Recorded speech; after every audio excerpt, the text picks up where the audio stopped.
So averaging just a pathetic 3.1 yards per carry. Is Saquon Barkley in trouble in terms of his fantasy football standing and not being able to realize his top three ADP this past summer? This is the Fantasy Sports Boss. Hit that subscribe button if you're new to the channel.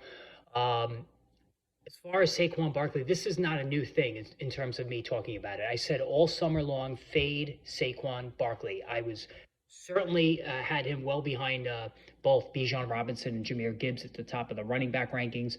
And if I was even in a position where those two guys were off the board and I was looking at Barkley, I would try to go somewhere else to take maybe a receiver over him because I was not comfortable with Barkley, and there was a number of reasons why. Number one, coming off a ridiculous workload last year, over 400 touches, which is just absolutely insane for a running back. As the Eagles won the Super Bowl, and almost always, in almost every case, a running back that has that much, even over 300 touches, either gets hurt the next year or sees a decline in efficiency. Second, the tush push. Jalen Hurts stealing, 10 to 15 touchdowns around the goal line each and every season will hurt Barkley's total. Third, not involved much in the passing game, even though he's a capable receiver. The Eagles just don't throw to their running backs. Now, this season, so far, has been proven on point in terms of my concerns. He's averaging 3.1 per carry. That's terrible. That's just awful. I know the Eagles' offensive line has been beat up a little bit, but they have excellent receivers that should soften things up for Barkley. But the big play has not been there. Last year, he averaged 5.8 per carry. But a lot of that, it was big play, to a certain extent, big play dependent. Those big, long, explosive runs have not been there this year. Is he a step slower coming off that workload last year? Maybe. This is a guy with a long, pronounced injury history.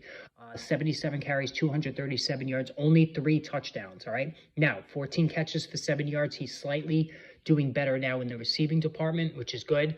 But again, nothing to write home about. Now, the point totals have really been workload based. 18.4 in the opener in PPR, 17.4 week 2, 9.5 week 3. That was a waste there, and 17.4 in week 4. So not bad, but no 20-point outings. And he was routinely putting 20 plus PPR points on the board last week, almost on a weekly basis. So he is way down in everything except receptions.